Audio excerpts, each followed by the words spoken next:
what a day's racing it was, both at Flemington and Rose Hill yesterday. It was magnificent racing, and you've got to start with the Group 1 Mackay Diva.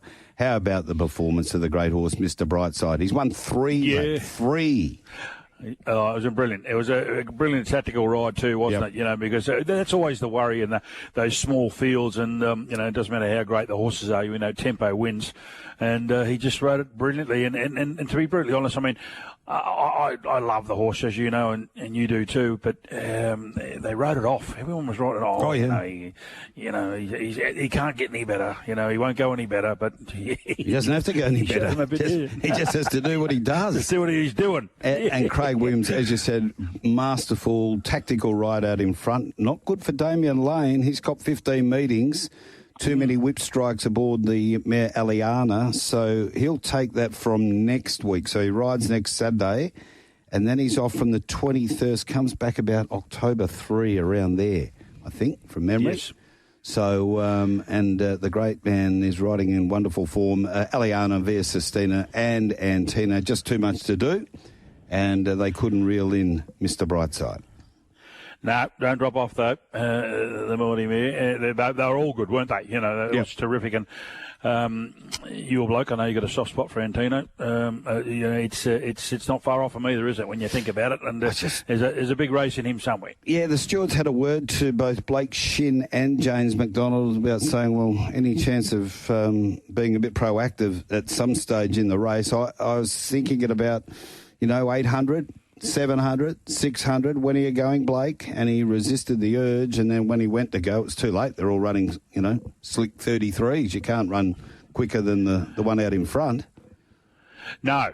It's as we say, they sometimes become tactical affairs, and if you don't just quite get it right at that level, it wasn't a lot between them, but it was enough, wasn't it? That is for sure. 16 past 6 o'clock, our first guest of the day. He opens the batting, and here is a man. He's seeing them, Brad, like watermelons. Let me tell you, Sully, a very good morning.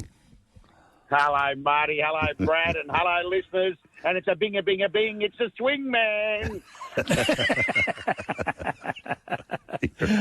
Thank you, Sully. Yes, sure. I was seeing a few watermelons myself last night. Yes, when you're lying in bed doing the luge, thinking, when's this going to stop?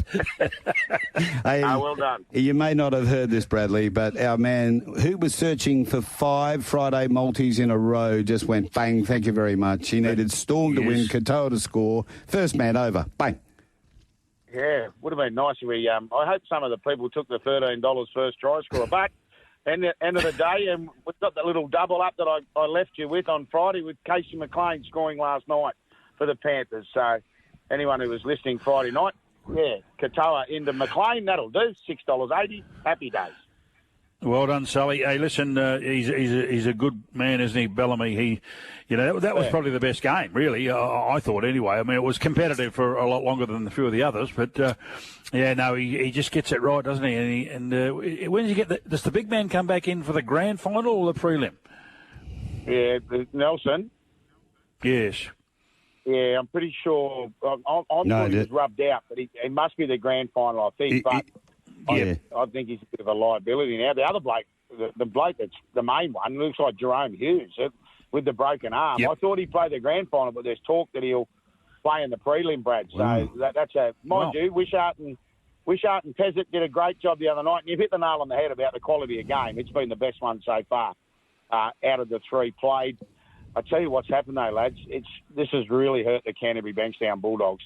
Crichton gone for 2 to 4, syndesmosis of the ankle. Kick out, cheekbone, fracture. So, and we know their outside backs have been light on, but gee whiz, you can't afford to lose Stephen Crichton at this time of the year. He's been enormous all year, but he is out. So they've copped it. They've got to regroup, and they'll take on guess who?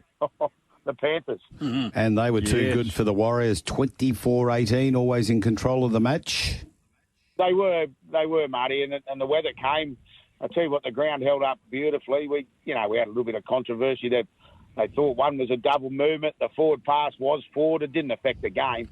That's the bottom line. They did enough. It's been the Achilles heel for this Warriors side. I was talking to a few Warriors mates last night, and since Metcalf and Mitch Barnett have sort of gone out of the side, they've lost their ability to, turn possession into points. So that's what bit them on the you-know-what last night. And they've had a good year, and now all eyes will be on their reserve grade side. They've gone enormous, but they play today to see if they can slip straight into the grand final at Leichhardt this afternoon. Now, where do you see Cleary and his Panthers? I mean, they started really slow, didn't they? And you said don't write them off, and they rested a stack there the other week. And it's he knows what he's doing, doesn't he? Are they a genuine threat now? Oh, I think they are, Brad. The bottom line is that they're a live chance. Well, I think they beat the Bulldogs. As I said, you lose the calibre of Crichton and Kickout next week. I think they can, and that's the bottom line. And while they're in the comp, that's 13 finals games in a row they've won. 13. Yep. When you say it like that, you go, yeah.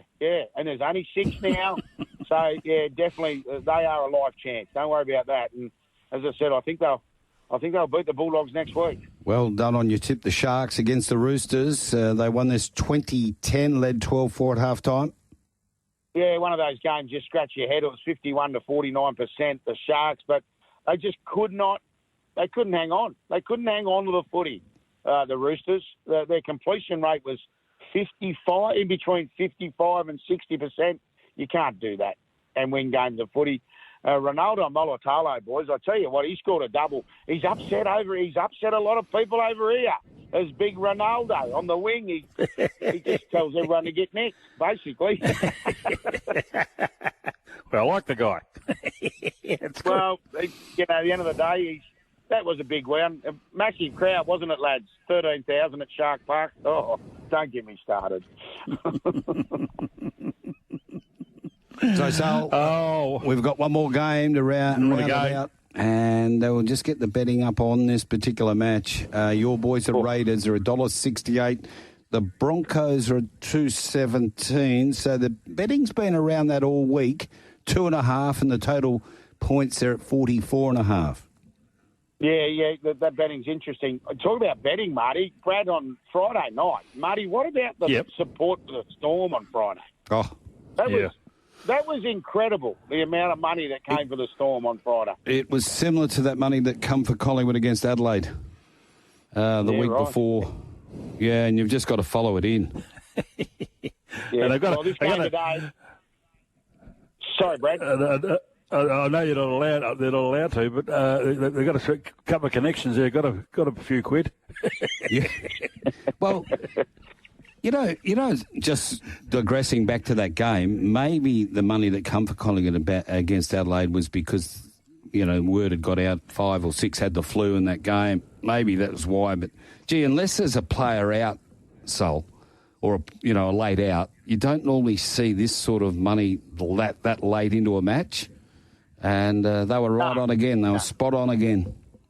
Yeah, they were. And I tell you what, boys, this game today... It's picture perfect here in Canberra. It's beautiful. There's not a cloud in the sky.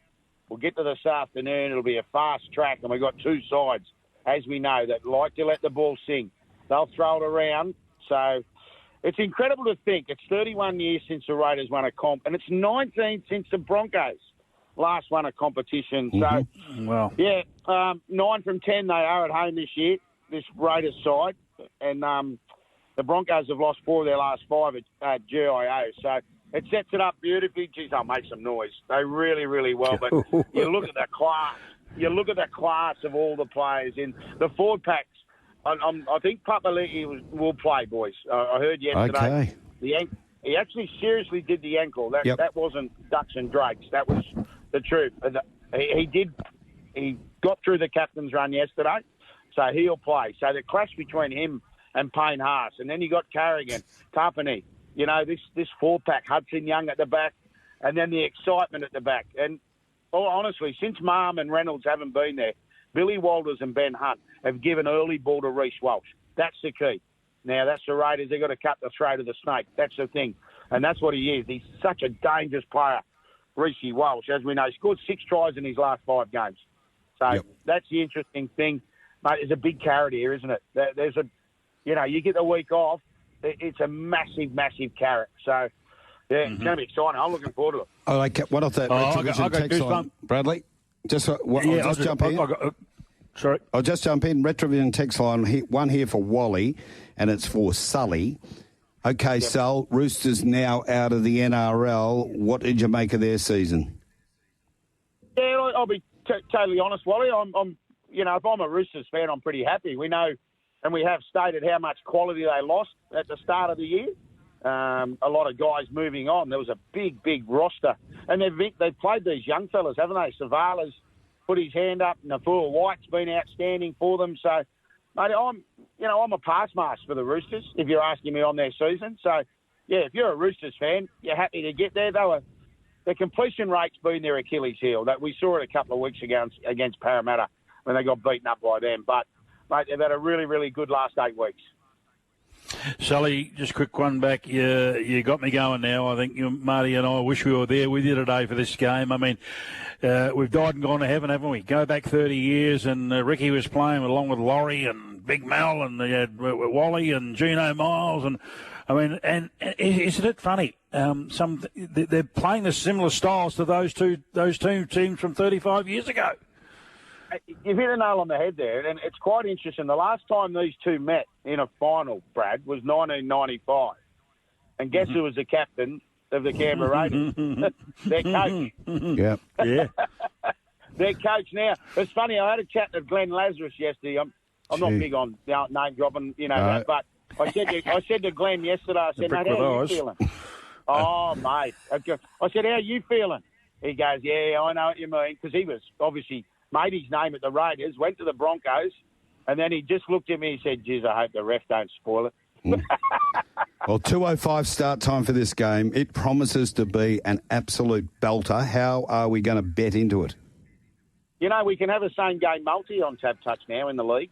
So I think we'll go there with one. So same-game multi, Raiders -2.5, into over 44.5. Okay. So we'll get $3.30 for that. And then Ethan Strange to score a try any time, Raiders to win, $3.80. So, okay, $3.80. Let me get these down. You'll send them out on those socials. Raiders to win -2.5. Total game goes over 44.5. That's $3.30. Yep. And then Strange to score, Raiders to win, $3.80. Yeah, 100%. Yeah, he's and Brad, he's the kid that reminds me of that echelon, but way back 30 years ago. Yes, Ethan Strange just takes the game like by the scruff of the neck. The kid. Okay, well done, Sol. Thanks for those insights. Well done, Sully. We'll tune in next week when we even know more about how this final series is going to work out for the NRL. Yeah, stay safe, lads. Thank you. There he goes, James Sully Sullivan. He's got a busy day today. He's calling 5 games, if you don't mind punters. 5? How the hell do you do that? I don't know, mate. It's very, mate. I get jaded up doing one, wouldn't you, these days? I get 3 on a weekend's enough, let alone 5 in one day. God, Lord. I had one here from Jim Pommy Pie. Morning, boys. Here he is. Jim Pommy Pie is very happy. 5 winners at Flemington, 3 at Rosehill, 2 at Belmont, plus Benny King first goal in the bet special. Made a small mint, but how good was Mr. B? I love that horse, Jim a Pommy Pie. He is a cold horse, isn't he? He's just got so many people that just love Mr. B. Yeah, 100%. He is. Where does Pommy live? Is he down on the waterfront at Dalkeith? Did he buy that mansion, 25 million the other day? He got it for a steal. He doesn't lose. He never loses. Hey, Brad, quickly before we get to ads and then across to our man, to Chris Nelson to discuss Rosehill and Doomben. What did you think of last night's game with Brisbane just far too good for the Gold Coast? Over-sustained, Gold Coast bought it for, 2 quarters, but they couldn't bring it for 4. Yeah, they started well, didn't they? And look, and as we said, I think we read it pretty well during the week. And I was with Hawthorn and the Lions, and, one in qualifying loser to lose and one to win, and that's the way it worked out. And again, he's a super coach. There's no doubt about that, Damien Hardwick, but he blew it again last night, and that was you've got McGluggy's coming off a 14 disposal game the week before Geelong. They gave him the blueprint. To work it out what they needed to do, but Damien, a little bit hard-headed, and that is a criticism because McGluggy had it 20 times, Marty, by halftime. He was on song. Dunkley ran with row, which Fremantle refused to do. They also had the clamps down on Anderson. Likewise, and that was the difference, and they were never ever in it. Unfortunately, the boys from the Gold Coast, never in it. So it sets it up, doesn't it, for the preliminary finals that we really wanted? Geelong, Hawthorn, if you don't mind punters, and now you got Brisbane and Collingwood. Yes, Collingwood and Brisbane. Exactly right. Well, I think if we look back, we ride the tape back, and you think, and you and I have been a little bit. We had riders on Adelaide the whole way through. You know, you got to credit where credit is due. But coming into this final series, and as I said, and I upset all the flag mantle people, it doesn't matter how many games you've won and how many top 8 sides you've beaten. You know, throughout the year, it's a new season. And you don't get too many chances. Fremantle got 1, Outski, and Adelaide got 2. But they were just beaten by 2 far superior, better finals footballing teams. And, they'll scratch their heads. 18 games they won. Fremantle 16. Giants 16. Mate, what did it amount to? Unfortunately, 0. It is all about the final series, as you well said. So Hawthorn, now they come out of that win against the Crows. I think they've got a few sort of walking wounded. You're telling me they'll be all right.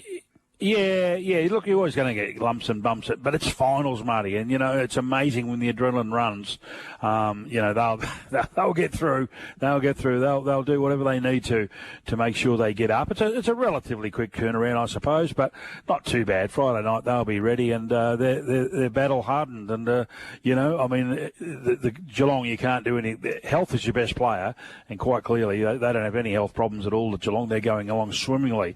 They're worrying about who to leave out. So from that point of view, but sometimes continuity is a good thing. Sometimes playing every second week's not such a good thing. So I'm interested. I'm sure that the market will tell us that Hawthorn will be the outsiders, and so will Brisbane. But if you like a little bit of early value, you might look at that. Okay, we've got to sit back and watch who wins between East Perth and Claremont today. Tab Touch can't split it. 188 each of 2 in the classic 1996 grand final replay. Yeah, that's brilliant. That's fair. Look, I've always had a bit of a soft spot for the Royals. I hope they can get up. That's nothing to say against Claremont. I've got a lot of mates who we played against, Marty, back in the day. I'd love to see East Perth get into another granny up against our boys. But, we'll be sitting back and smoking the pipe with the slippers on just to see and hope they punch the bejesus out of each other. How's that sound? And just the early betting, too, for these 2 preliminaries. Geelong 160, Hawthorn 238. And Collingwood 170, Brisbane 217. And if Brisbane got through unscathed last night as well, no injuries there. Talk that Neil could get back if they win the preliminary for the grand final. No, I can't. You can't have that? See that. And no, I can't have that. Look, he likes a little bit of noise around Lockie. And what was I hearing late in the week? That somebody tried to tell me he was coming back to Fremantle. I was working yesterday and nearly fell off my chair. That's absolute bulltish. There's no chance whatsoever, Lockie Neal coming back to WA. Now, Brad, we're going to go for a break, catch up with Chris Nelson.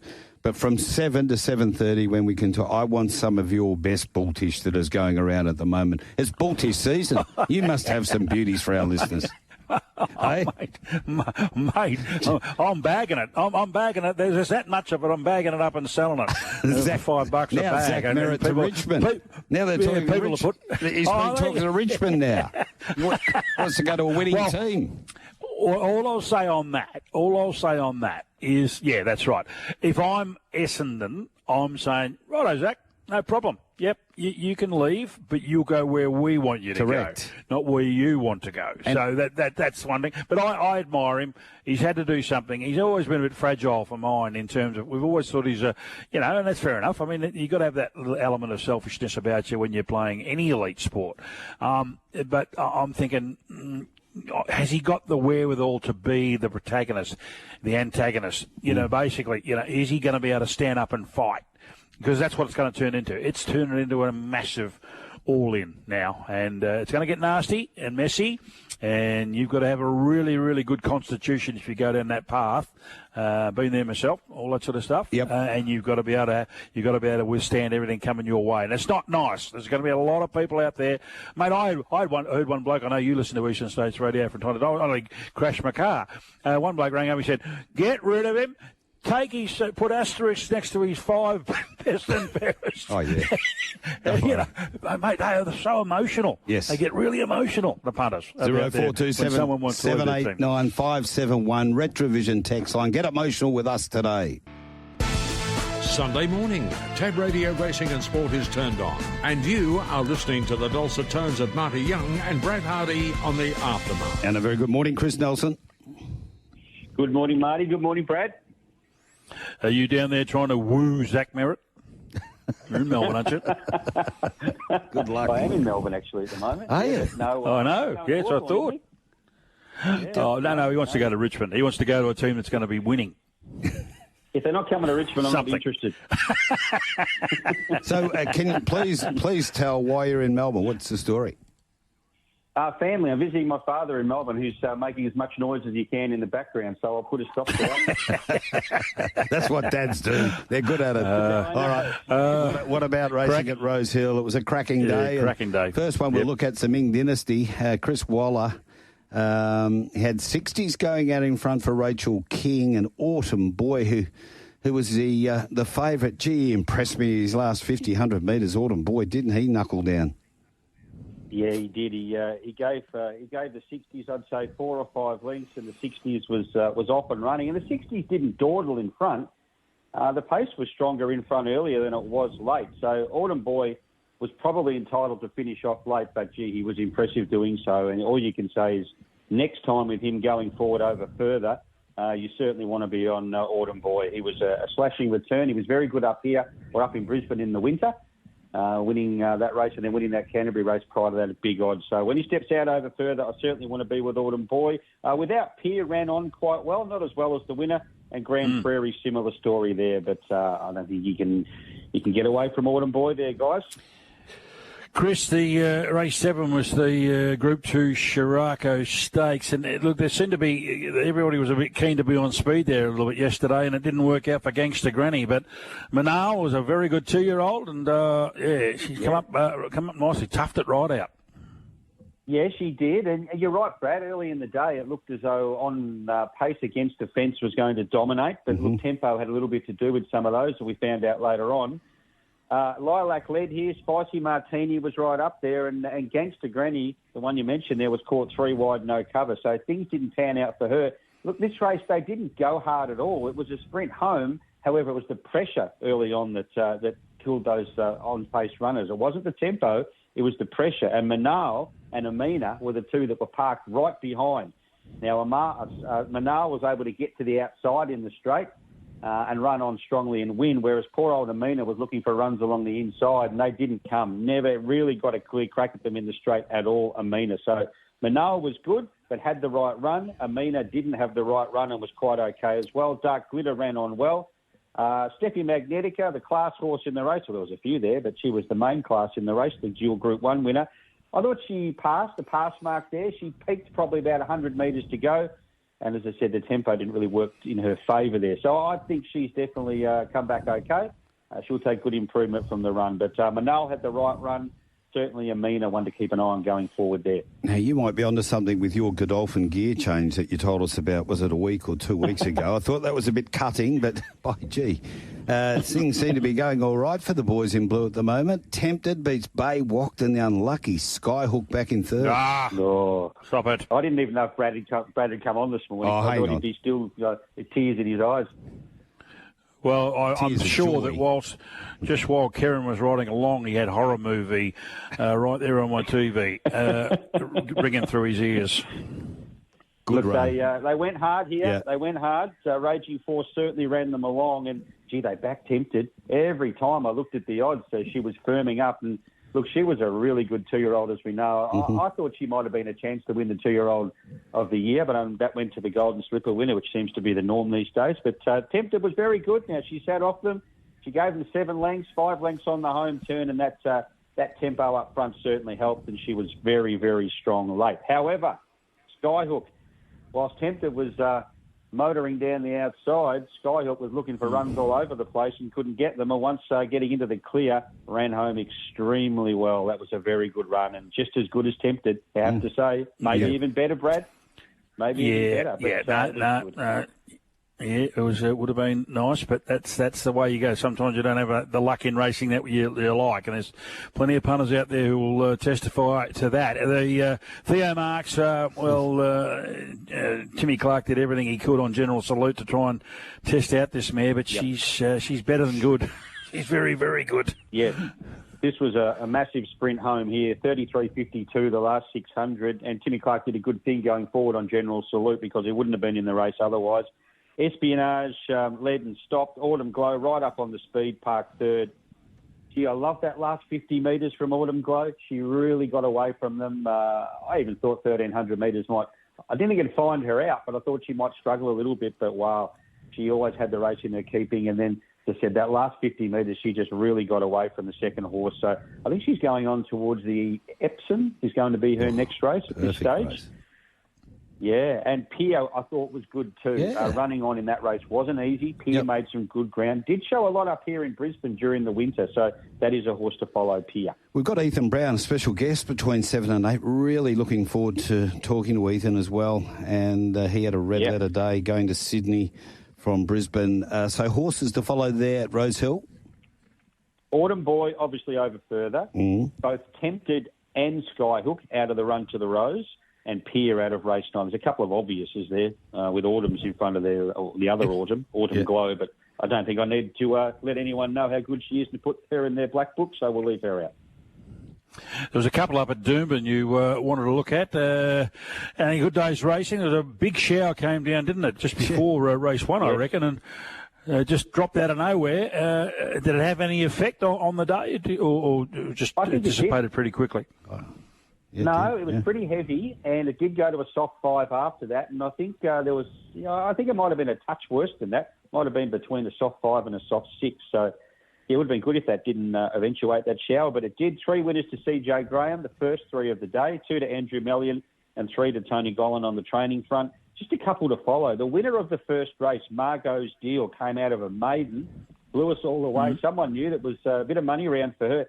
She ran really quick time. So she might be good, or whether having first use of the track helped as well, I don't know. We'll find out going forward. But on face value, she was good.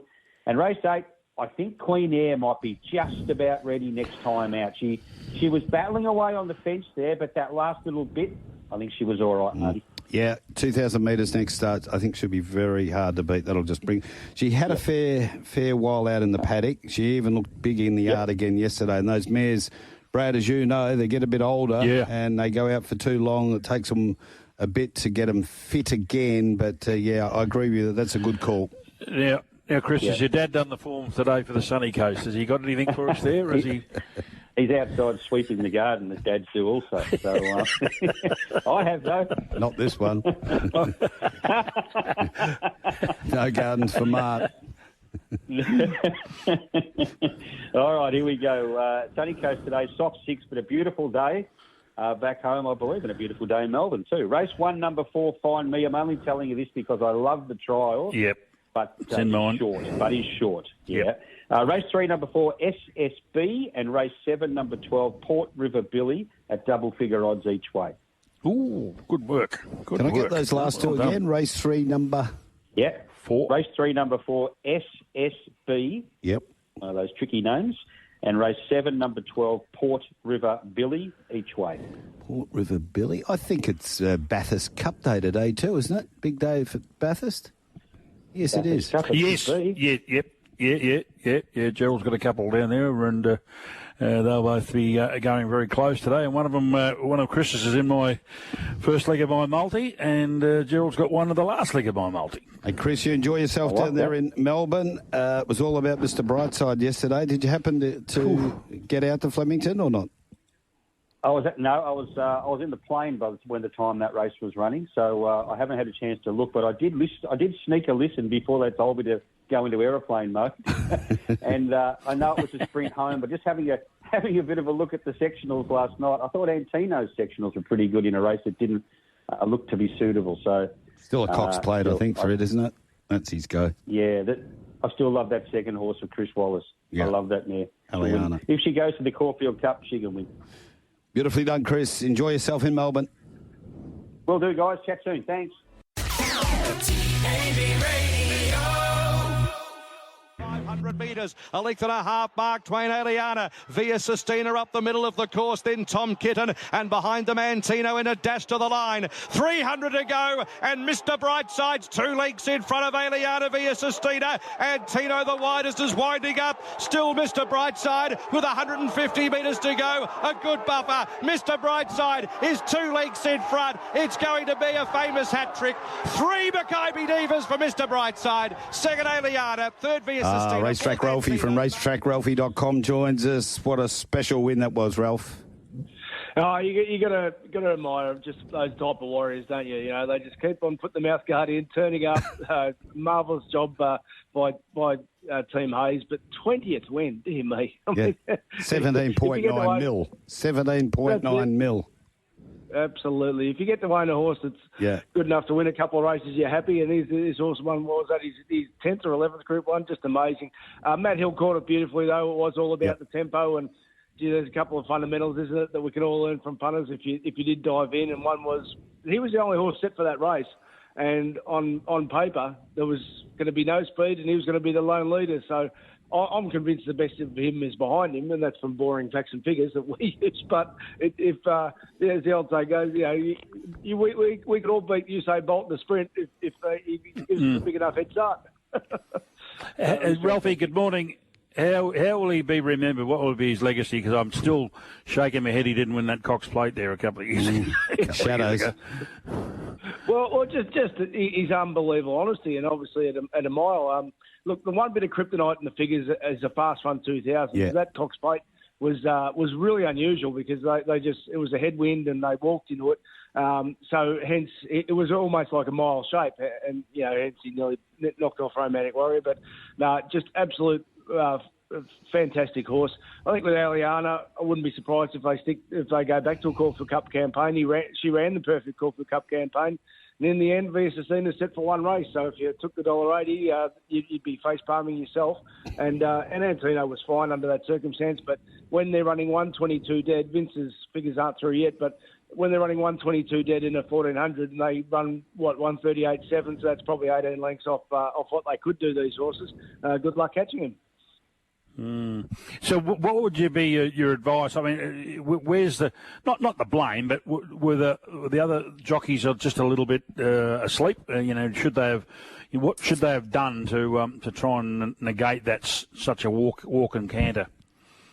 No, I think this is part of your responsibility with your own money when you have it a bet, and that is, you have to sort of say what a horse is set for. I love using the phrase trainer's intent.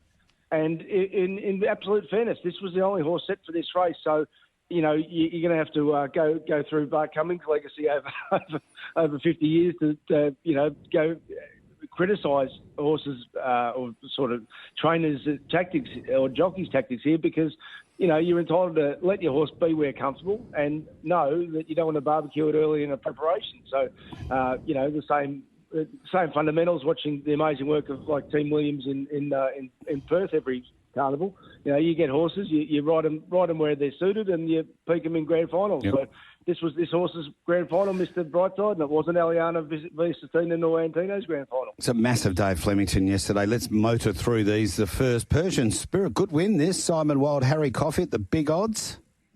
Marty, if someone said to you afterwards that Tonkin's going to beat Stolly Bolly and She's an Artist was a little bit flat, you go, yeah, I'll get that. Yeah. Where'd this come from? Unbelievable. 1-2-7. So the time was very real. We had 3 1100 races. It was just super. So Stolly Bolly may be on the wrong side of the track. It's just begging for a bend in 1200. She's an Artist was very plain. And D. Bergerac, oh, look, it's trained by Graham Beck. Yep, no, I think next up for D. Bergerac.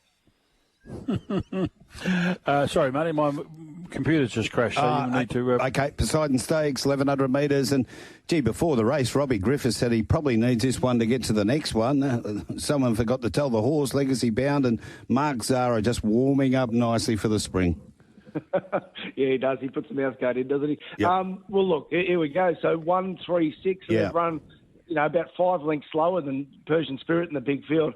I don't know why they didn't just let Tycoon Star bowl along, but I guess that's the danger with a straight run and 1200 of pace back to 1100 of a jog. So Tycoon Star wouldn't drop off it. Cool. But Legacy Bound, I think that's why he was able to win, that he wasn't wound up. So he's going to improve again off this because it was a dash home. Navy Pilots put up a 10 as a Caulfield Guineas contender. Definitely. Race 3, I got it back there, Matty. And Vin Rock, the Matt Laurie show continues. Well, he did, and there was good money to say, and it was pretty, it wasn't hard to pick that Mark Zara was going to be nice and positive here. It came through that Tycoon Star race where he was run off his feet at 1200 in the fast tailwind-assisted race. Here, just got the lead on his terms. They've run, pretty modest time, you got to say, compared to the Cafe Millennium race later in the day, but that's got him back on track. West of Swindon, though, I know they didn't go overly hard. It's $26 for the Caulfield Guineas. If you wanted to spec one at odds, I'd have a good look at it. I think it's got a 3-ride the trip and just kept at it. I think it's got a little bit of talent, this horse, and it's one of the better maidens going around. Great race, kept on teams. They all drew out wide. I love this grey mare, filly, My Gladiola, and of course Acacia from last was huge. Yeah, she's this is a strong fillies race. I totally agree. He's got My Gladiola. It's had a boom on it from before it even raced. It had 2 amazing trials back in January. And it ran super. They've run really slick time. Acacia, it's got a real strong SP profile. We gave it a big push on a Sydney preview podcast last week, but they ended up scratching it. She's run to her best. And in Karuna, I think just 1200 and or a bend will be perfect for it. So I think it's a very strong race. That those first 3 you can really trust. I got a late tip yesterday on the phone, Amping Lass. It was a nice run behind him too from a pretty good judge in Esperance. So that was a nice run first up. Yeah, Brad, you're away, the Tontonen. Yeah, well, sometimes they say a change is good as a holiday, and this horse has been a money muncher, but they've got it going, the boys, haven't they, Cafe Millennium? Well, they have. And look, you got $9 because it was 1,400 and he was going to be well back. But, my goodness, they flew here. So 122 dead. Yep. That is a race of genuine quality. Gerringong's, held on for 4th. If it peels away from the boys, I think the 1,400 on Turnbull Day will be perfect for it. Transatlantic first up. Rise of Dawn first up. Both fantastic runs. I think Transatlantic going to take a power beating the Toorak. It's double-figure odds at the moment. But as you said, let's take nothing away from the win. That's just in the zone. But Transatlantic, for mine, one of the black bookers from the meeting. Arkansas Kid. We spoke to Ben or JD, one of them, Will, about 6 weeks ago, and he said this horse is going to have the best prep of his career. 2-2-1 now he's formed. Yeah, he's just flying. They've broken 1-9, so he's run very well. Star Patrol, you'd think he's going to take a power beating on Turnbull Stakes Day. First Big up run. to do that, and it was a nice, even sort of pace. So I don't think there'll be any flatness from it. Media World will be better around the bend. Royal Insignia, Graham Beck trained each way me, and Airman was okay. I think Exudo will be good for 1,400 mile races too. So a strong race as you'd expect for this time of year. Star Patrol for mine in 3 weeks' time. Ticket into the Melbourne Cup, and this horse had to do a lot of work because it had Marty and I on it as well. Rivellare in the Archer.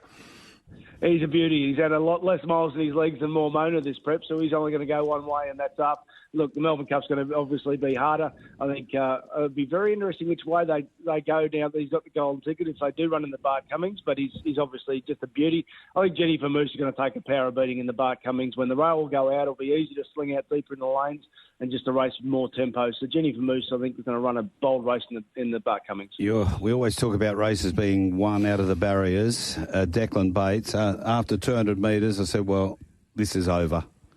It was magnificent viewing from barrier 11. Just put it straight across. Get out of my way. I want to be one off the fence, and that's where I'm going to be. And once I'm there, you won't be beating me. Let's Elope Stakes. Always a very good race, a good pointer to horses going forward here. And it was Lazura. Looked a good thing on paper. Yeah, it was. It just fell in. I wouldn't be surprised if that was a bit of a flat run from the big first up run on the heavy track. I'm convinced it's easily the best horse in this race, and that's not taking no disrespect to others. O2 Goods ran a beautiful race, splashback, too far back under the circumstances, but it was good. Like a Lucy, she's going to take a power of betting in the Empire Rose. But yeah, I wouldn't be dropping off Lazura on the market. On the margin. I think on the talent. And terrific value, the winner of the last race in a really good company last campaign, didn't it? Golden Path. Oh, absolutely, yeah. 2 lengths from Via Sistina, and the post-race interview was hilarious. Mick Price saying Blake Shin said that he didn't like the change of tactics instruction to their bag, puts it in the right position. So super run, Globe. It was just pressured by First Immortal. I don't know why they didn't ask questions there, but yeah, this is a strong race too. I think horses to follow from the day with a lot of confidence. I'd say Transatlantic put a big circle around it for the Turak, and I think Jennifer Moose is going to run a huge race each way in the Bar Cummings. Beautifully done. Won't be too long before we have you in Kalgoorlie. It's going to be a whole lot of fun. The mouth guard's in with Swanee. Absolutely. Can't wait. All the best to you. Racetrack Ralphy at racetrackralphy.com.au. Time for the news. Now, boxing superstars are fighting today. Ooh, yes. Tell us about this. Alvarez versus Crawford. Yeah, it should be an absolute beauty. Now, it's tough. Look, boxing gets a bad rap, as we know, Marty, because there's too many mismatches, bad judging, etc., etc. But this is a bona fide, absolute world beater, belter of a fight. Now, Crawford unbeaten, as we know. Alvarez is just he's like me and Rusty Gates down there. He's a redheaded Mexican. Who would have thought, with the pasty skin? Now, unfortunately, Terence has got to come up 10 kilos. 10. Which is not easy to do, as we both know. But Jesus, he's a very talented boxer. For a long time regarded as, the best pound for pound. Now, they're both going to get a shed load of money. There's no doubt about that. But I think Alvarez. I think most people feel as though he's going to be too strong, and at the weight, at the catch weight. So I think that's going to be the problem. But he's going to be hard to hit. Terence Crawford, he's slick. He's very, very slick. So if it goes the distance, I think there's some. I think there's on some of the, including Tab Tuts, there's some markets there people might want to look at, because it wouldn't surprise me if it goes the distance at all. Okay. All right. We'll try and get a few markets up and have a look at them. This is Dana White's first promotion in boxing. Good way to start. It's a good way to start. Bloke who's been bankrupt twice. Do you reckon he hasn't made a good comeback?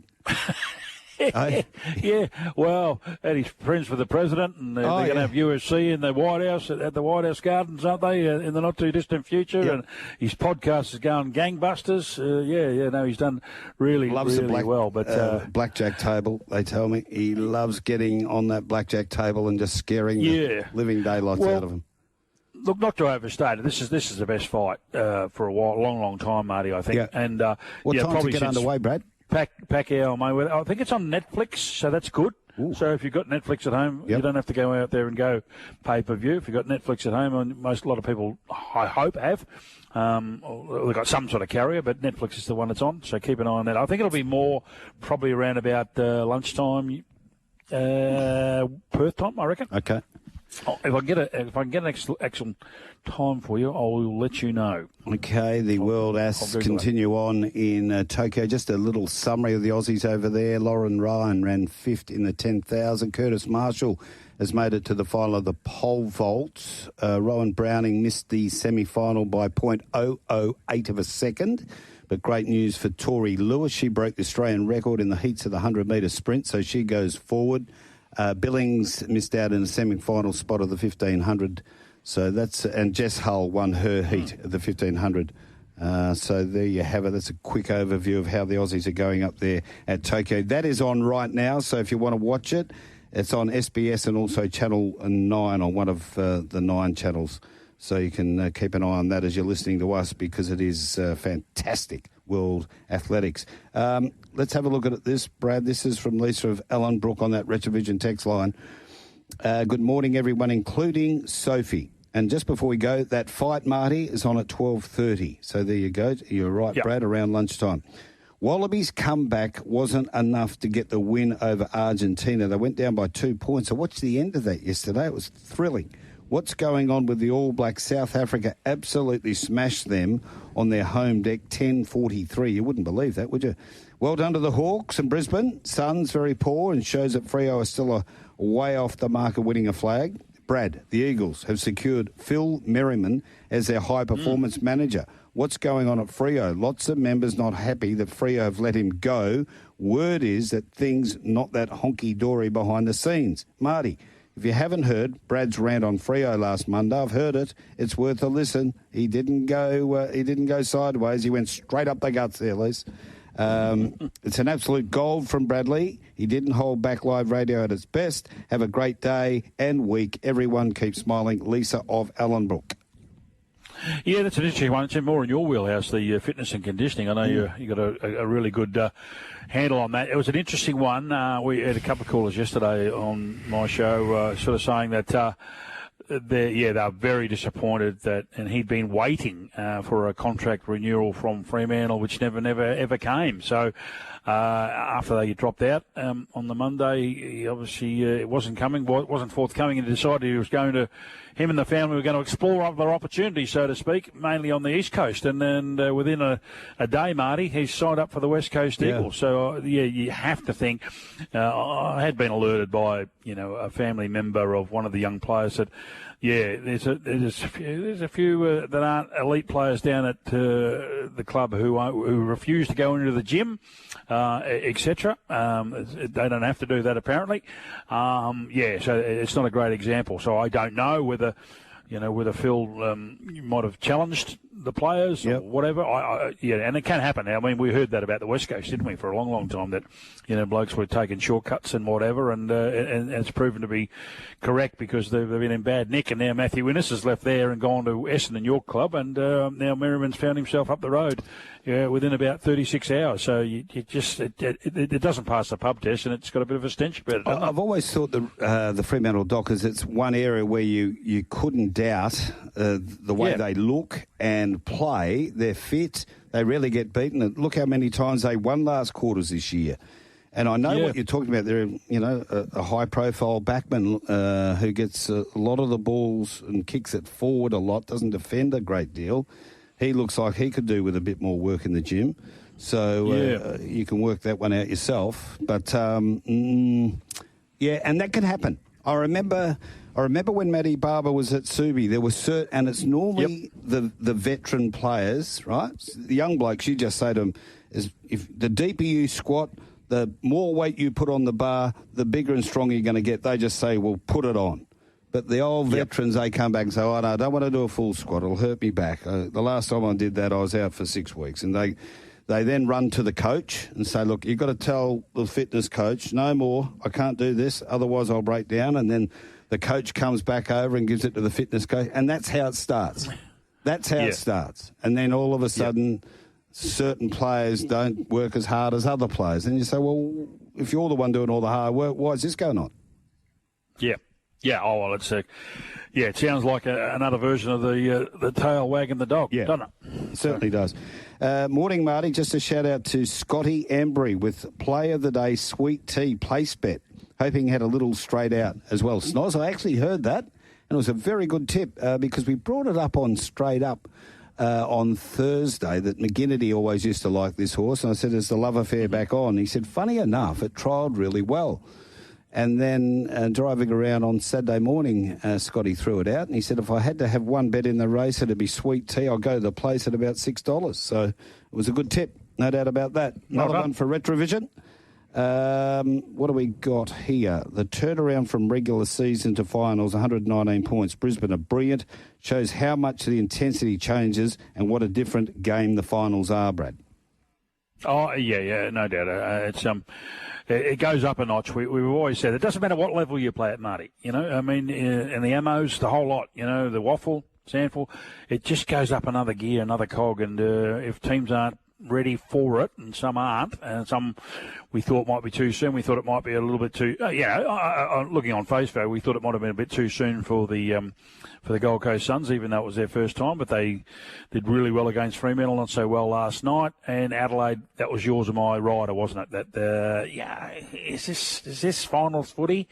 Or is it just, is it a home and away? And, well, we got that answer in spades, didn't we, over the last couple of games against Collingwood and Hawthorn. So they've got a bit of work to do still, the Adelaide Crows. 21 minutes past 7 o'clock. We're going back here to Gloucester Park, Friday night, the Howard Porter Memorial. Stream, then Mr. Smarty, Minstrel the inside. He's a Sports about to peel 3 wide. Then Al Capone, 1.5 to Otis, but Magnificent Storm corners in. Bricky's Dream sticks on. Minstrel now to third. Dropping off is Mr. Smarty on the outside. He's a Sport. It's a Magnificent Storm. Bricky's Dream to the outside, running a great race, but Magnificent Storm all the way. Magnificent Storm from Bricky's Dream. Oh, he's one of our favourites, Magnificent Storm. So's Ray Williams. Hey. A very good morning to you, Ray. G'day, Marty. How are you? How are you, Brad? Yeah, good, Ray. Well, not as good as you. I mean, you still be walking on air, I'm sure. Geez, that was an easy watch. Yeah, no, he's given me a lot of enjoyment, this horse, I think. Yeah, for sure. Now, Ray, the last time we tried to get you on, and there was no reply from Mr. Ray Williams because the night before it happened to be your birthday. Yeah. Yeah, that birthday went on for a while, Marty. Yeah, you think I'd know better by the age I am, wouldn't you? I said, this is unusual, and then I heard it somewhere. It was an interview or something from either Friday night or Saturday, and the cat was out of the bag. I said, Soph, don't worry about ringing Ray now. He's enjoying a birthday celebration, but it must have been a celebration of sorts, like a birthday last night Friday night for this horse to finally draw the right alley going into a race. Yeah, it's been good because we all know he doesn't have a lot of luck in alleys, but when he does, he makes good of it. But no, really happy with the horse, Marty. As you know, all the history with him with his injuries and everything, but he seems to come through that really good. And I couldn't be happier with the horse. He's, I think you're supposed to take a positive out of a negative, aren't you? I think the positive part that unfortunately he had that break with a slight injury, but he seems to be a lot brighter and he's very good in himself. I couldn't knock him at all. Ray, you've had some nice ones. Is he your best you've had? Oh, by far, Brad. Yeah, he's just something special that you dream about and you hope that you get in your lifetime. And geez, I made it towards the end, didn't I? I just got him. But, no, it's good, mate. We spoke to Aidan on Friday afternoon on the way in, and he actually said, and it reinforces what you were saying about positives out of negatives, that he thinks he still may have the best to come. Yeah, it seems smart to say that, doesn't it? But, he's definitely his attitude, everything's changed, Marty. I don't know. He might realise too that he's got another chance. So, but he's a lovely horse, and he just does his job, and he never sees hobbles. Only sees hobbles on race day. He does his work here, and he's just one of those horses that I'm so fortunate to get. So I'm very happy with him. Ray, when we have people like your good self on and that, we've got connections with really good horses, does it make it easier to map out their programs? It does. It's not that easy. Yeah, it is easy. It's a funny thing to say that there's a fair bit of stress when you get a horse like this because you're just wondering, to put him in the right race and to don't over race him, don't under race him. So it puts a fair bit of effort into it, but he's one of those horses. He's as close to a human being as you can get, I reckon. I think he knows more about the job than I do, so that makes it a bit easier. But lovely horse. So what is the program? What is the program, Ray, going forward with him now? Well, the end result is naturally to try and get to the Pacing Cup again, and those races around there. At the moment, he's a sort of horse. He's like a. I always say to people, he's like a little Jack Sheedy. He's a little solid little horse. So he eats good, and you can't back off him too much. It takes too much to get him back up. So what I'll do in the meantime is have a good look at the program later and see what's coming up in the next couple of months, and we'll just race him every fortnight or something, give him a few starts, and then probably just give him a couple of weeks off before, if we've got time before the big races start. Now, Ray, I know you love all sports, but Marty and I are looking for that mystery punter who might have backed the Melbourne Storm. They were magnificent on Friday night too. You didn't, it wasn't you, was it? And then you unloaded on Magnificent Storm of your own. No, no, it wasn't me, but the Storm. I love that analogy. I love that analogy. He's like a little Jack Sheedy, eh? Yeah, little Jack Sheedy, mate. Yeah, but I go to sleep, I was thinking, we got storms now, and I've got storms everywhere in the paper. I just seem to be the storm. I can't get away from storm, mate. But I hope I don't. hey, right. It's been So we're the big winners, and I don't know what it is at the moment, if it's the Peter O'Neill package effect at Gloucester Park, but there just seems to be a lot of interest and excitement about harness racing at the moment. And to have your horse running every second week, you know, we had the Minstrel coming back there, Mr. Smarty, the good horses are coming back into town. It's a real exciting time at the moment. Well, we have got some, we've got some nice horses, haven't we? We used to say Mr. Smarty and Minstrel and still others to come, and even the young ones coming through. Yeah. Some really talent in the Westbury the other week, wasn't there? You know, and there a lot of young good horses coming in, and some of the stables are bringing nice horses over, and I see that Lindsay Harper's got one that's trialled the other day, Captain Rhapsody. So, it's interesting, mate. It makes it for good racing, doesn't it? Yeah, it sure does. Yeah, Brad? Oh, no, I'm just going to say, Ray, Marty was joking a little while ago about your birthday. So how do you celebrate these days? What's in it with you? What's your passion? How do I celebrate? The same as I celebrated 30 years ago, mate. Cold beer. Unfortunately, I should wake up and look in the mirror and realise that I'm not 30 anymore. But anyway, I've got some really good friends, and a lot of the friends I've got, apart from the ones that I've grown up with, that's what horses does for you, Brad. We've got some beautiful owners, you know, and they're all ex-footballers. A lot of them are, and I think they once they stop playing the game, the horse racing and the people that they meet around the tracks gives them back that companionship again, you know. So yeah, sure. So we don't lack anything in celebrating, that's for sure. So is he the sort of horse, Ray, that you bring to Gloucester Park for a hopple, or you said you don't put the hopples on in between runs? No, he never sees them, Marty. No. When I say that, never sees them. If he's had a bit of a break, and at that, I'll get one of the boys, or Aiden will come up, or I'll meet Aiden somewhere at Pinjarra, or probably now if we do that, they'll go to Aiden. He's got a new property and he's got his track, but yeah, he just races, and he's such a good pacer, and I've got a pretty good track over here along the pipeline, and got a bit of a hill, and he's done his work there ever since I've had him, and he gets fit up there, and I actually understand the pipeline better than I do going to the track these days. So yeah, it's pretty good. It's pretty easy for that because it's just over the road. So that's how he does all his work now. So. And how are the sectionals on Friday night? They tell me it's pretty fast, mate. I've just got it up now. Yeah, 155.9. First quarter 30, second quarter 28.7, 28.5, home 26.3. Yeah, flew home. That's not bad. Yeah. Aiden came up to me on the way down, and he was going to interview the horse in the next race, and he said, they went 122 something. I said to him, well, is that fast, is it? You know, he looked at me like, oh, you know what, don't you? Well, he did say... Hey, Barry from Banjup sent in an SMS. He wants to know some of those footballers that you're knocking around with. Who are some of the names? Who are the old blokes who are you're knocking around with, who are looking for a little bit of adrenaline rush in the pacing industry? Well, as you know, we're close to Northam, so most of those guys like Peter Morris and Clint Hunter and a lot of others, mate, that race. Good stuff.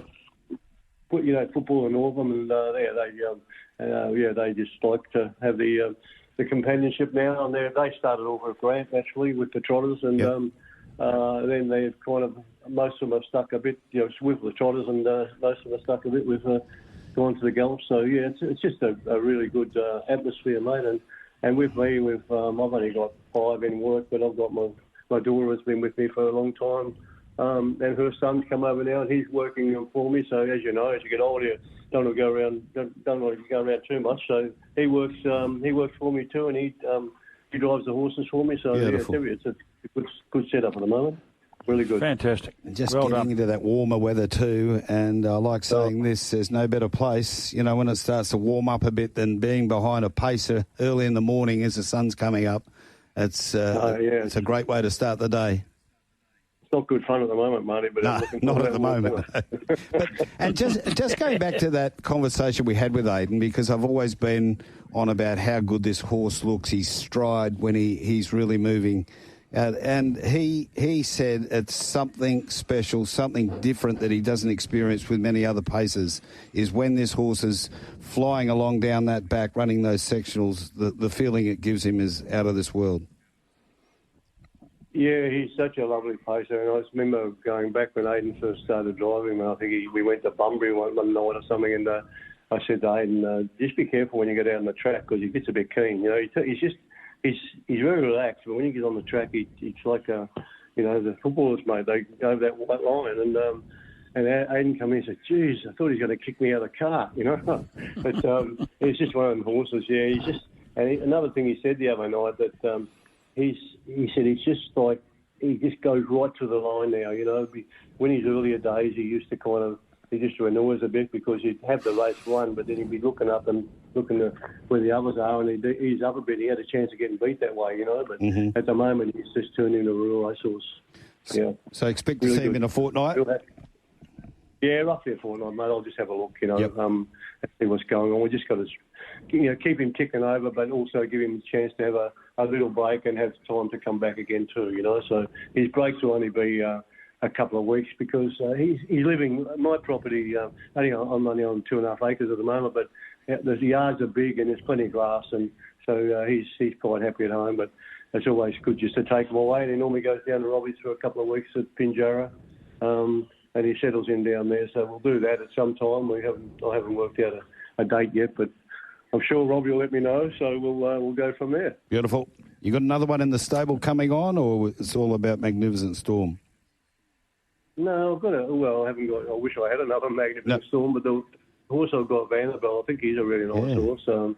He had a start last week, and he's won 4 out of his last 5 or 6, and not unfortunately, but he's got to that class there where he has to go and race against horses like Storm and all the other horses, So that's going to make it hard for him. So I still think he can take that next step, but I was really happy with his run on Friday. I thought, he hadn't had a run for a while, and I thought it was a pretty big effort. But his style of racing is virtually bruising, and so he's one I'm looking forward to, and so we'll see what happens. So all good. Okay, Ray. Thanks for coming on. Well done, Ray. It's always good to touch base. Thanks, boys. Thanks a lot. Good to talk to you. There you go. There he is, Ray Williams, an absolute star and a great gentleman as well. Oh, family. Yep.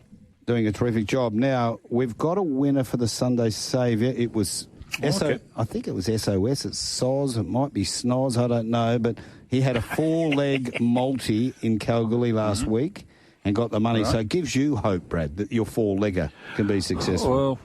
Well, I'm used to meatloaf, so I'm just trying to stretch it out a little bit today. So anyway, as I say, I reckon we'll be alive going into Bathurst, and if you want to cash out, you might. But if you don't, let it ride. Okay, we'll take a break. We've still got Ethan Brown to come. Cannot wait to talk to him. What a day he had at Rosehill yesterday.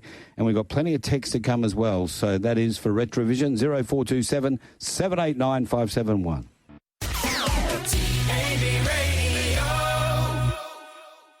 On the Aftermath, you're listening to Marty Young and Brad Hardie on Tab Radio Racing and Sport. Hey, Bradley, Tom Woods tips. Yes. Hong Kong today, Sha 10, race 2, number 1, Zach Purton. That makes a bit of sense. Race 3, number 1, and that is Zach Purton again. And race 5, number 6 was his best, and that is fantastic fun for Hugh Bowman. Plenty to talk about here, but you wanted to know about your good old mate Baywatch. Yeah. Well, he ran a good race yesterday here in Skyhook's race, Baywatch.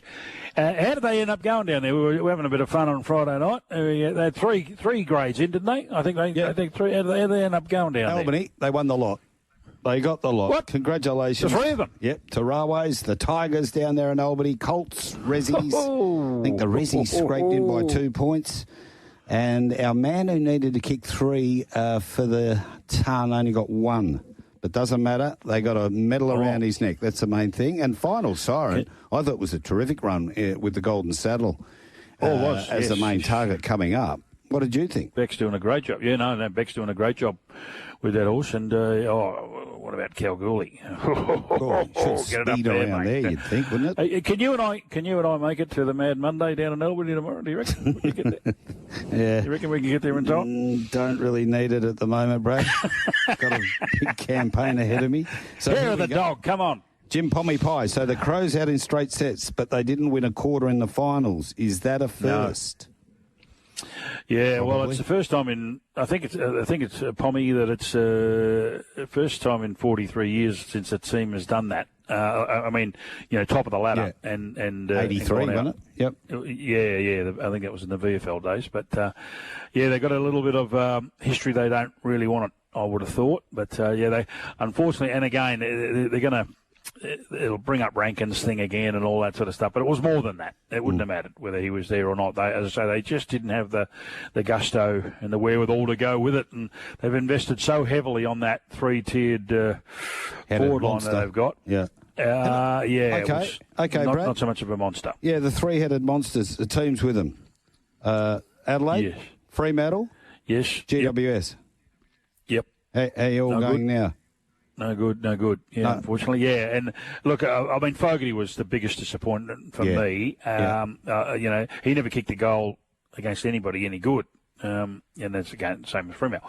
But Walker's done now. He can't. I think if you ever need to see a man get a sign from above from the football gods, mate, maybe I think it's over.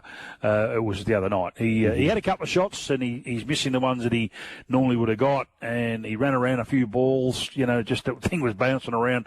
He looked old, unfortunately. Yep. I'm sure he thinks he could probably go again, but you're better off going out, with a little bit in the tank. Yeah. So, and Tilthorpe he ran under a lot of balls there early. He still finished with three goals, but he's still got a bit of work to do. But he's the pillar. They're going to have to build the team around next year. I couldn't help but think watching that game, Hawthorn and Adelaide. Geez, you got to like Hawthorn, because you know what? And you think of these teams that are in their left, they've got defenders who defend first, Brad. Beat your opponent first and then worry about moving the ball off, because then it's a handball over to Impey or to Eamon and let them do it. But you defenders, you defend. And same as Collingwood, they've got not as much as Hawthorn, Geelong similar, and Brisbane similar. Have a look at Andrews. Well, people have asked, because a lot of people, it's okay. They get gnarly on Hawthorn. How do they do it? 18 months ago, they weren't winning the game. No. You know what I mean? I think they lost their first 5 or 6, you know what I mean? Lost first 5. And what's happened. But credit to Mitchell. He's upsetting a few now with the way he's going about, going after Merritt and going after Oscar Allen and doing this and doing that. But that's fine. But what he has done, he's teaching them something. They've got a stack of left footers, and they've got a real stylish sort of neat little work with that one.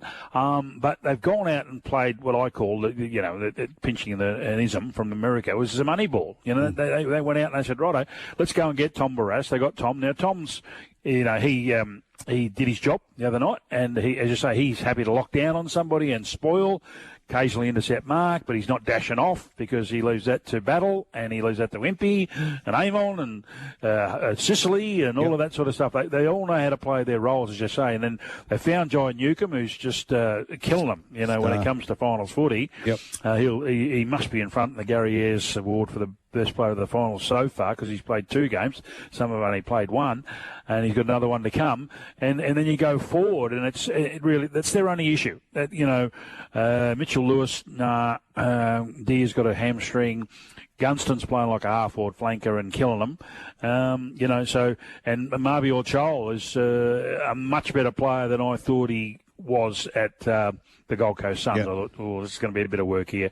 But, they've done. And what about Meek in the ruck? He's so competitive, and he just gives everybody a chance, And they're big on their front half pressure in their forward line. So if it does get in there, it doesn't get out in a hurry, and they're putting a lot of pressure on the opposition defence. Now, one here from Rusty Gates. G'day, boys. Yes. I was a little surprised when Melbourne appointed Stephen King as their senior coach, thinking that Nathan Buckley was immoral. But on investigation, because Buckley didn't seem to be fully committed on taking the job, that surely must have ruled him out of the race, as the other contenders were fully committed to taking on the job. That is from Rusty Gates. Just before you answer that, we've got Hi guys, a little bit of Stephen King here. Senior coach of the Melbourne Football Club. Just wanted to say how honoured and privileged I am to have won this position, and I can't wait to meet you all and represent this club moving forward at the end of this year and in 2026. So really looking forward to starting this journey together and can't wait to build something special. All right, I want to ask you about this, Brad. Where are you with Melbourne, with their list, and whoever got the appointment, it's now Stephen King. What can he do with Melbourne to get them back up the ladder next year? Firstly, two things, you and I on air and off air, and we did it with the boys on Brekkie as well, was the fact that I'd heard, yes, Buckley was the favourite right from the get-go, but they also wanted someone that was going to coach the team for the next 5, 8, 10 years. Remember I made that comment to you? Yep. And I thought, well, that might be a newbie. And Stephen King's done a wonderful job in terms of his preparation. He was at the Dogs for a long, long time, as you know, and was very good there. And, of course, he's been at Geelong. He was nearly in the seat where McQualter was last year. He got to the last two. Remember he had that episode, medical episode, and that sort of basically counted him out, unfortunately. And so and then through the process, and as late as earlier this week, my insider at Melbourne said there was Buckley, but there was two outstanding candidates, and one was King, and the other one was Lade. Their presentations were first class. So, and Rusty's on the money there, because for some reason Bucks wanted to try and stall until next Wednesday because he's got a meeting with Brendan Gale in Tasmania on Tuesday. So it looked as though he was trying to pick and choose a little bit, and I think Melbourne said no. Well, you're not fully in. We're going to go with this guy because we thought he was just as good. It probably you could nitpick and say, he was their second choice, but it doesn't matter. So it's done now. They've onward and upward. They did their process. It surprised a few, but I'll be thinking. Look, and no disrespect, I don't think Bucks will get Tasmania either. There you go. Okay, but let's get back to. To me, it's a fascinating list that Melbourne have got and that King is inheriting. And I still don't really know what he's got to do. He's got the nucleus of some very good players there. Can May and Lever go for another year down back, do you think? Yeah. It's going to be a stretch. It's going to be a stretch, Marty. And then he's got to fix that forward lineup. Yeah, and then you got then the midfield. You got Max. What do you do? Unfortunately, 12 months ago, quite a few wanted Oliver. I don't think there's any now. No. And again, that's no disrespect to him. His stocks have fallen. You'd still think that probably given the opportunity, Petrarca wants to get out. Now that might be able to be mended. I don't know, but I still think he probably wants to get out. And then you got other blokes like Judd McVeigh, Trent Rivers, etc. West Australian boys who'll be sort of tapped on the shoulder by Dockers and Eagles. Any chance?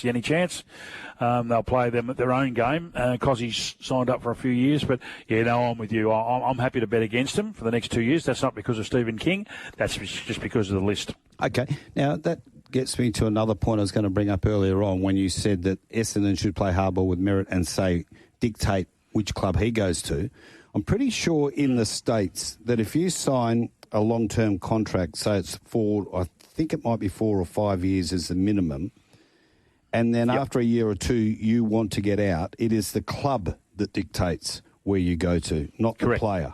And that is in the contract that you sign. So that's I think we need to bring that in here, don't we?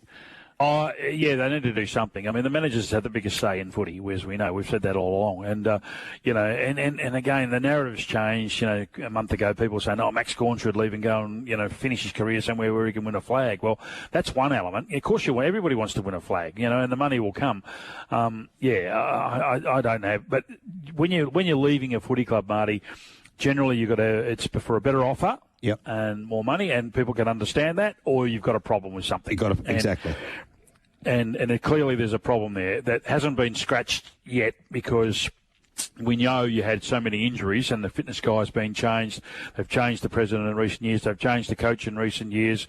You remember under Rutten, we want to drive our values tougher. We want somebody who's harder on us. Now it's gone the other way. So, but having said that, with all the pieces that you've changed, 15 days on, all of a sudden you've got your best player and your captain who's going to win the Crichton Medal again next weekend and won't be there. You've got Ridley, who's a top 5 player for you and has won the medal himself before. Yep. And Sam Draper, who I don't know how he wasn't in the top 10 paid players. Oh, that's what he gave him the. Correct. And I've heard that, and that they made a mistake. So there, you 3 of your best 5 still want out. Something's not right. No, something's got to give. Something's not right. Well, is it Scott? Is it something else? I don't think we're being told the whole truth here. And you create a rift. You create a rift when you get Redmond and Nick Martin to come out, probably directed to, asked to. I don't know, mate. Stay in your lane. You know, like, you don't need that. That now, that's going to be a split in the change rooms right here, right now, because there's going to be mates of Merritt and Draper and co. and sort of, say, well, shut up, Redmond, or shut up, Nick. That's not what I think. You don't speak on my behalf. You know what I mean? So the snowballing effect, you get what I see, what I'm saying? It really can. It can cause a real big rift in the change room. This is the way it's going, and it's going to get messy. You can just sense that. Okay, we're just having trouble getting hold of Ethan Brown at the moment. We're going to take a break. Going out on, why wouldn't he be? As we're going out, we recorded this yesterday. Robbie Hickmott after the win of Revelare in the Archer Stakes. Good horses. Zabeels, importantly, and this horse, my best mate up in Wangaratta, Lincoln Kerr, showed me this horse at the Victorian Premier Sale, and he was working on horses with Daisy Hill, and he said, you better come down and have a look. Lincoln was working for Lloyd at the same time, and we saw 100, 200, 300 Zabeels go through, slow, fast. It didn't matter what they were, but he was all Zabeel, and he's got a nice little so you think head on him, but yeah, it's terrific for the ownership group. Jeff Evans over in Perth, he raced the mare. Named the mare after his lost wife, named to Reveal the Goddess. There's a lot of sentimental value in the horse, especially with Colleen and Kevin breeding it. And he made up at Gisborne, Pete Lord. He's at Macedon watching them take on Riddles Creek today in a grand final up there, so he couldn't come. But hopefully it's going to be a good celebration tonight. Significant improvement was the term that Amy Yagi used from the yard. Was that something you'd seen in the last couple of weeks, and what swayed you to come here instead of Caulfield for the Foundation Cup next week? Probably from the 1600 to his 2000 run at Caulfield, he come on very quickly. We don't work him hard. He's vetting him the most. You wouldn't give 2 bob for him the way he works at home. But he's just a natural athlete, the horse, and third up 2500, first go at it. We knew we'd get the trip, but it's a pretty tough 2500. And look, I'm not taking anything away from his opposition today, but they were probably second race compared to what he's going to come up against in the near future. And but this horse is, his coat, he's still probably 4 weeks away from coming through and be able to see your face in him, and he can dabble up quickly, but. Yeah, there's still a lot more to come with him, and he'll need to keep that gradual improvement, which he's doing, but couldn't be happy with today. And Decky's ride again was sensational. With that 7 weeks and 3 days in mind, you've earmarked a Bart Cummings. Is there anything else that you have to use to get him to absolutely peak for you on November 4? Well, I might have to have a chat with Lloyd, and look... one of his biggest adages was trying to beat the handicapper, and we could cop another Group 3 win if he happened to win the Bart Cummings, but the next one's a tricky one. I'm not saying he could win a Caulfield Cup, but if you did and cop 2 kilo penalty, that's something that would have to come into consideration, and I'll have a good chat with everyone and see which way we go after that. He's still got to go to the Bart Cummings and win anyway, but time will tell. Great things to have to ponder, Rob. Everyone's so happy for you, and everybody associated to the Revelare story. May it continue to roll. Yeah, look, it's terrific, Nige, and you've been a great supporter of him. And, you know, Ryan at home, buddy, it's probably a bit of a kick in the guts, mate, but it's not a kick in the guts for him. He's done a lot of work and educated this horse towards where he is today, and, you know, he's a huge part of the story, and he's going to be here through us. He's going to still ride him work and gallops, and along with the young boy Niaz that does most of his slow work and gallop work as well. But yeah, look, I feel for Ryan, but you know, we're all in a position that we can't be 51 kilo jockeys, and but he's still a part of the team, and he's got his head flying high. Perfect note to drop it on. Well done. Thanks, buddy. Okay, recorded yesterday, courtesy of Racing.com. That was Rog Hitbock, trainer of Revelare. We're taking a break. We're back with Bradley next.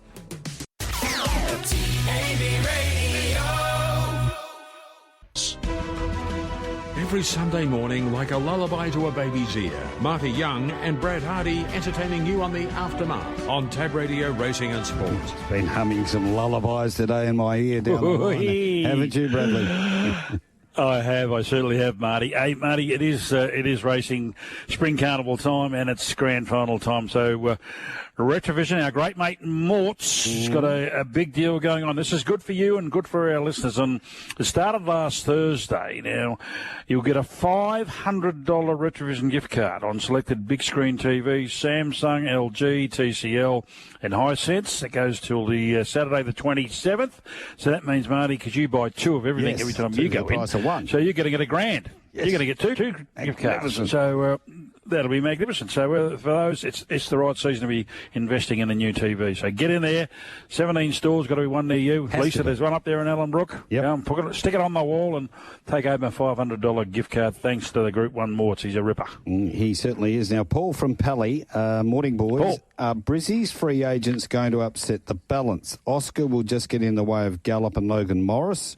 I thought Darcy fought more than held his own against Wits. That is Paul from Pally. And then he goes on to say, been a really tough few weeks in Pally with the announcements of the closing of the Leopold and now followed up by Twiggy closing the Orient. Watering holes becoming few and far between. Well, my mate owns the premises, but across the road from the Leo is going to be the Bicton Tavern.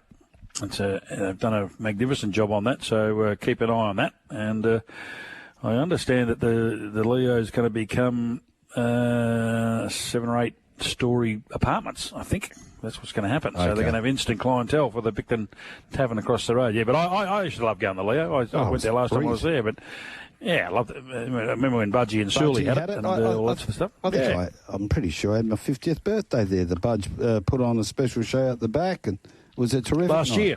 Yeah. That's why I can't remember if it was the 50th or the 40th. Memory's going. Quick one off the line. Marty, your news broadcast just said there was tens of thousands of people in London for the Unite the Kingdom March. Mainstream media at its best. Check out the real figure. Well, I have while I've been watching. Yeah, they're just a little bit out. It was only 3 million. 3 million? 3 million in the middle of London. For not 10,000, tens of thousands. Tens of thousands. That's a lot lots of tens of thousands, isn't it? 3 million. Yeah. Time for the Group 1 MD Mile is disgraceful. 1:38.75. The Makybe Diva Mile, yeah. That is bad for top-level racing in Melbourne. Also, totally underestimated Cosmic Crusader. That is a railway stakes contender. That is Mark of Vic Park. But, Mark, you can't do anything about the times in a race if they allow Craig Williams to do that. And the stewards had James McDonald in. They had Blake Shin in about showing some more proactiveness to get on their bike and put some pressure on. But, obviously, they're saving these horses up for Cox Plates or whatever they're doing. And as Racetrack Ralphy said, Brad, that the only horse set for the Makybe Diva was the winner. Yeah. I mean, when you've got longer-term goals, you don't want to be flattening your horse by riding it upside down, do you? Really? Quickly, before we go, we need your Sunday saviour again. Sunny Coast Race 1, number 4, Find Me. Sale Race 2, number 8, Cockakoi. Race 4, number 8, Touchdown. And then go to Bathurst Race 6, number 8, in High Blue Sea. 1650. Cockakoi, your beauty. Half a loans, 1, 2, 3 in Retrovision. Happy birthday, Mum. Yeah, happy birthday, Mrs. Hardie.